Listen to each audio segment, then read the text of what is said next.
Lily was 8 years Please, I old, need more but her time. life already carried the This weight of isn't what I many wanted. untold stories.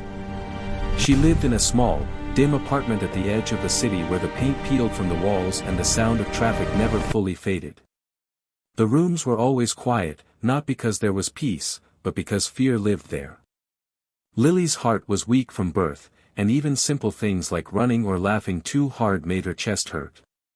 Still, every morning she woke up with a smile, believing that if she stayed strong, everything would somehow be okay.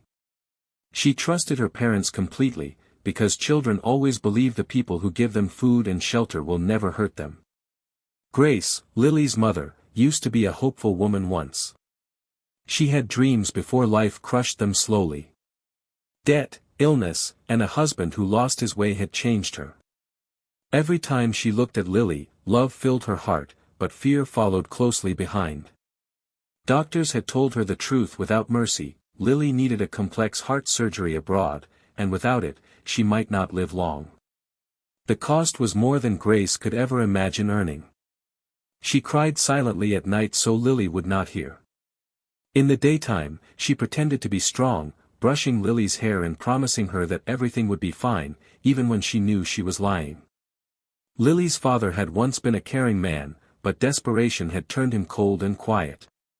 He spent long hours staring at bills, avoiding eye contact with his daughter because her fragile body reminded him of his failure. He loved Lily, but he loved escape more. He wanted the pain to end, no matter how. When whispers of solutions came from the darker corners of the city, he listened. Men with clean suits and calm voices began visiting, speaking about money, debts, and a way out. They never used the word sell, but the meaning hung heavy in the air. Lily noticed the change before anyone said anything. The apartment felt tense, like a storm waiting to break. Her parents argued in low voices late at night. Sometimes Grace would hug Lily for too long, as if she was afraid to let go. Lily didn't understand why, but she sensed something was wrong. Still, she remained hopeful. She believed that parents always make the right choices, even when things are hard. Across the city, in a towering building filled with quiet luxury, lived Alexander Moretti. To the world, he was known as a mafia boss, rich, feared, and untouchable. His name carried power, and his money controlled many hidden paths of the city. But behind closed doors, Alexander lived alone. His large home felt empty, filled with memories he could not escape. Years ago, his young daughter Ava had died from a medical condition similar to Lily's. Back then, he didn't act fast enough. The loss had carved a deep hole in his soul, one he covered with power, control, and cold decisions. Alexander funded hospitals and children's medical programs through hidden channels, never showing his face. He told himself it was business, reputation management, anything except what it truly was, regret. No amount of money had ever brought Ava back, but he still searched for a way to forgive himself. He believed feelings were weaknesses, so he buried them deep and ruled his empire without mercy. One quiet evening, a report crossed Alexander's desk. It was just another file at first, about illegal movements involving children and medical transfers. But something made him pause. There was a small photo attached. A thin little girl with tired eyes and a soft smile stared back at him. Her name was Lily. Her condition was listed clearly. The same words he had once read on Ava's medical report. His chest tightened, and for the first time in years, Alexander felt his carefully built walls crack. Back in the apartment, Grace sat beside Lily's bed, watching her sleep. Lily's breathing was shallow, her small hand curled tightly around her blanket. Grace whispered promises into the darkness, begging forgiveness from a future she could not see. Hope still existed, but it was fragile, trembling under the weight of terrible choices waiting to be made. Part 1 ends with lives unknowingly tied together, one child clinging to innocent hope, one mother drowning in fear, and one powerful man haunted by a past he could never change. The storm had not yet arrived, but its shadow was already falling over them all. Grace and her husband sat at the kitchen table late at night, the dim light above flickering as they whispered hurriedly to one another.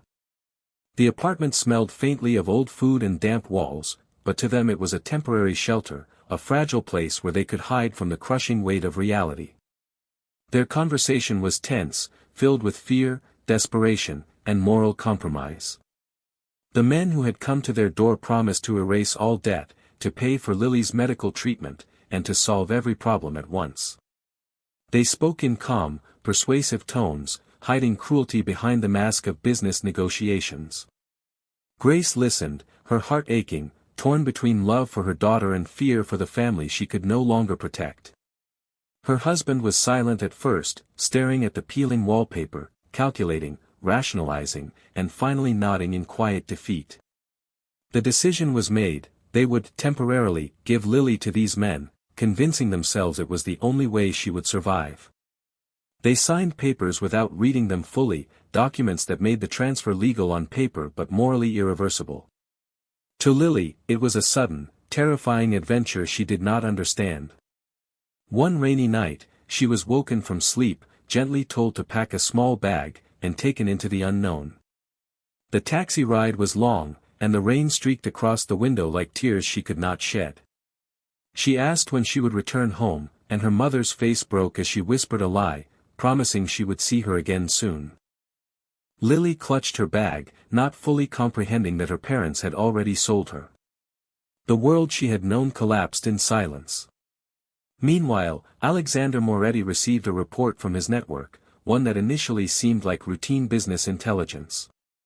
Children were being trafficked, medical transfers manipulated, lives treated as commodities. Normally, he would have dismissed it as an act of a rival encroaching on territory. But when his men sent him Lily's medical report and the small, innocent photo of her, something inside him shifted. Her condition mirrored Ava's, his daughter who had died years ago. He could not look away. The image of Lily's timid smile haunted him, cutting through his carefully constructed walls of power and fearlessness. He ordered his men to find her immediately, using every resource at his disposal. When they located Victor Hale, the man who orchestrated the illegal transaction, the truth was worse than expected. Lily had already been legally sold to him, bound by corrupt contracts and international loopholes. Forceful extraction was impossible without endangering her life, and Alexander realized that no amount of money or violence could fix what was already in motion. He was forced to confront a helplessness he had never allowed himself to feel before. Back in the dim apartment where Grace and her husband had left Lily, silence settled like dust. Grace's tears came freely now, her hands shaking as she realized the magnitude of her betrayal. Every choice she had made in panic, every compromise in desperation, had placed her daughter in mortal danger. She remembered Lily's laughter in the morning, the way she clutched her blanket, the innocence in her small voice asking questions she could not answer. Guilt consumed her completely, a slow, unbearable fire that left her hollow and trembling. Her husband avoided her gaze, knowing he had contributed to the crime. Together, they faced a truth more brutal than any debt or threat. In trying to save Lily, they had almost destroyed her. When Alexander finally confronted Grace and her husband, it was not with anger or vengeance, but with a silence that was heavier than any punishment. They expected rage, threats, perhaps even violence, knowing his reputation as a feared Mafia boss. Instead, they found a man whose grief had made him almost unrecognizable. His eyes held a deep sorrow, the kind that comes from knowing loss firsthand, and Grace felt as though he could see straight through her soul. He told them what he already knew: Lily's life was in immediate danger, and the only way to save her required an unimaginable sum of money. Victor had demanded $10 billion, a number that was absurd even for a man of Alexander's wealth. Advisors whispered in his ear about risk, about empire, about pride, but Alexander did not flinch. He saw only Lily's small, fragile heartbeat and remembered Ava's last moments, the helplessness that had haunted him every day since. Grace fell to her knees, begging forgiveness, crying in a way she had never allowed herself before. Her husband's hands shook as he realized the full weight of their choices. Alexander's voice remained calm but resolute as he made a decision that stunned everyone: he would pay the full amount. There would be no threats, no bloodshed, only a transfer that guaranteed Lily's safety. The moment the payment was completed, the atmosphere changed. Victor Hale, a man who had believed himself untouchable, vanished without trace, leaving Lily in Alexander's protective custody. She was flown immediately to a private medical facility, where doctors prepared for the urgent surgery that would determine the course of her life. As the plane ascended, Lily looked out the window at the city below, unaware of the intricacies of deals, threats, and unimaginable sums of money that had secured her safety. She only knew that she felt safe for the first time in days. A fragile hope blooming in her chest despite the shadows of betrayal she could not yet understand. In the sterile, quiet hospital room, Alexander sat beside her, silently watching monitors, feeling every beat of her small heart as though it were his own. He could not erase the horrors Lily had endured, nor the decisions her parents had made, but he could fight for her life with everything he had. For the first time in years, his grief was no longer only about loss, it was about redemption. The world outside, filled with crime, corruption, and power struggles, could wait. Right now, the only thing that mattered was that a small child, whose life had been nearly stolen, had a chance to survive. And in that realization, Alexander felt a quiet, almost impossible sense of purpose, one that would shape every decision he made from that moment forward. The surgery lasted 14 hours, each minute stretching like a lifetime for Alexander, who sat alone in the quiet lounge of the private hospital. The hum of machines, the occasional footsteps of nurses, and the distant sound of traffic outside were the only noises that accompanied him as he waited. He refused to leave Lily's side, though he could do nothing but wait. Memories of Ava flooded his mind, her laugh, her small hand in his, the helplessness he had felt as doctors told him there was nothing more that could be done. He pressed his hands together, silently promising that this time, no error, no delay, no misfortune would steal the life of an innocent child. Grace and her husband were kept away, their punishment delayed by the realization that their actions had already placed Lily in grave danger.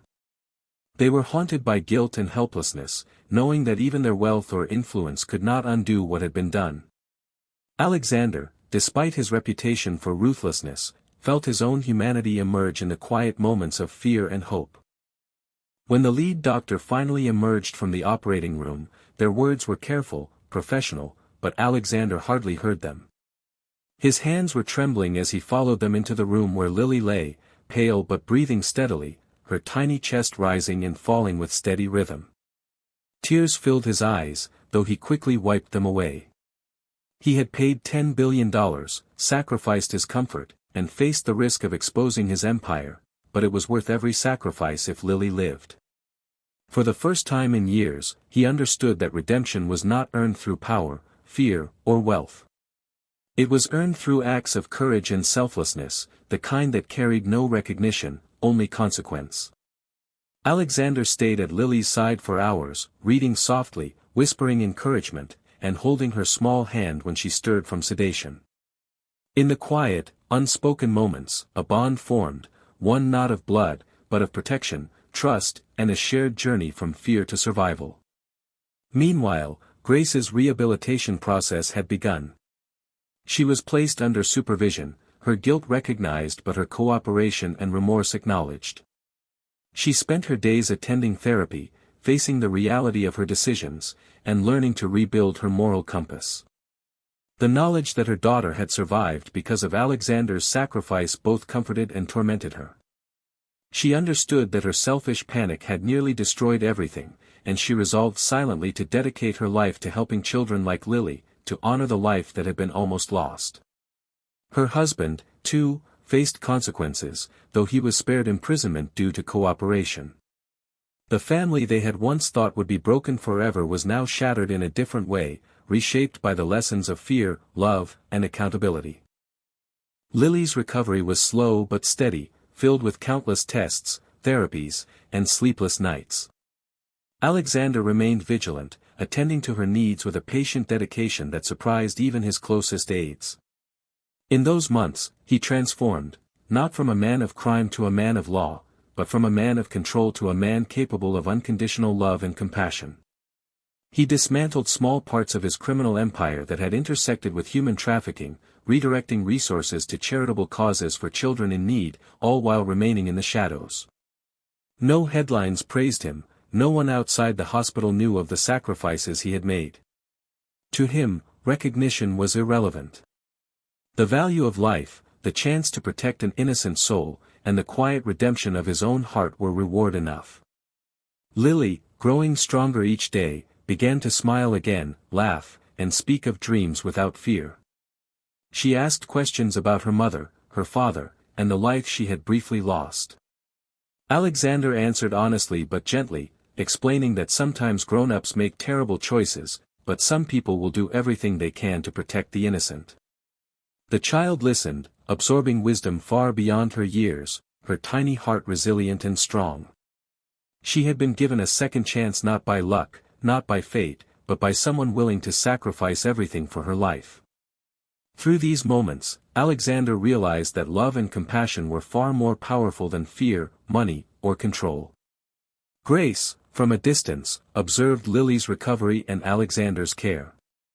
She never returned to a parental role, but she worked to heal her conscience by dedicating herself to charitable work, visiting orphanages, and speaking against human trafficking. Every time she saw a child safe, healthy, and loved, she remembered Lily and the life she had almost lost. The pain of her own mistakes remained, but through action, she sought to transform it into something meaningful. It was a slow, humbling process, but the knowledge that she could help prevent the suffering of others gave her life purpose. Years later, Lily stood on a stage at a global summit on child protection and human trafficking. She was healthy, confident, and eloquent, telling her story not with anger, but with a calm determination that inspired thousands. She spoke of betrayal, fear, and near loss, but also of hope, courage, and the extraordinary kindness of a man she had never called father, but who had become her protector. Alexander watched from the back, silent and unseen, his heart swelling with a quiet pride that no wealth or power could ever replicate. He did not seek applause, recognition, or gratitude. The life he had saved was enough. Through Lily, he had learned that redemption was possible even for the darkest souls, and that acts of selfless love could ripple through the world, changing lives in ways that no money or fear ever could. Lily's voice carried across the room as she concluded, saying that family is not always defined by blood, but by who chooses to protect, fight for, and love you when the world has failed. The audience erupted in applause, but her eyes searched for the quiet figure in the back, the man whose courage had given her life. Alexander did not respond, content to remain unseen, knowing that true heroism is measured not by accolades but by the lives it changes. As the lights dimmed and the crowd dispersed, Lily's laughter echoed lightly in the hall, a reminder that hope, even when fragile, could survive betrayal, pain, and fear. And in that warmth, both protector and child found peace, understanding that humanity and compassion are stronger than any empire built on power, fear, or greed.